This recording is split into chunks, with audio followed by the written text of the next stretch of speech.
தளபதி விஜய் வெங்கட் பிரபு இயக்கத்தில் தனது 68வது படமான கோட் படத்தில் நடித்து வருகிறார். விஜயின் பிகில் படத்தை தயாரித்த ஏஜிஎஸ் நிறுவனம்தான் இந்த படத்தையும் தயாரிக்கிறது. விஜய்க்காக புதிய கீதை படத்தில் இசையமைத்த யுவன் சங்கர் ராஜா சுமார் 21 ஆண்டுகளுக்கு பிறகு இந்த படத்தில் அவர் இசையமைக்கிறார்.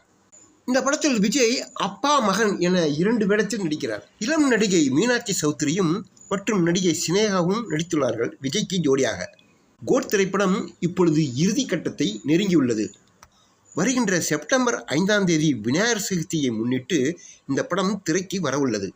மேலும் இந்த படத்தின் தகவல்கள் கசிந்த வண்ணமே உள்ளது. அதன்படி இந்த படத்தில் கேப்டன் விஜயகாந்த் கேமியோ ரோலில் நடித்துள்ளார். AI தொழில்நுட்பத்தின் மூலம் இவரது கேரட் படத்தில் கொண்டு வரப்பட்டுள்ளது. அது மட்டுமல்லாமல் CSK கிரிக்கெட் வீரர்களும் இந்த படத்தில் நடித்துள்ளதாக தகவல் கசிந்துள்ளது. முன்னதாக இந்த படம் டைம் டிராவல் கதை என்றெல்லாம் கூறப்பட்டு வந்தது. மேலும் படத்தின் கதை என்ன என்பது பற்றி ஒரு குறிப்பும் கிடைத்துள்ளது. அதன்படி 2004இல் ரஷ்யாவின் மாஸ்கோ நகர மெட்ரோவில் ஒரு தீவிரவாதி மனித வெடிகுண்டாக மாறி நடத்திய தற்கொலை தாக்குதலில் 49 பேர் உயிரிழந்தார்கள். இந்த தீவிரவாத தாக்குதலை நடத்தியவர்களை பிடிப்பதுதான் விஜயின் கோட் படத்தின் கதை என்ற தகவல் கிடைத்துள்ளது.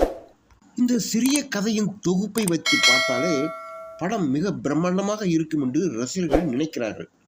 மேலும் கோட் படத்தின் செய்திகளை மற்றொரு பதிவில் பார்ப்போம். வணக்கம்.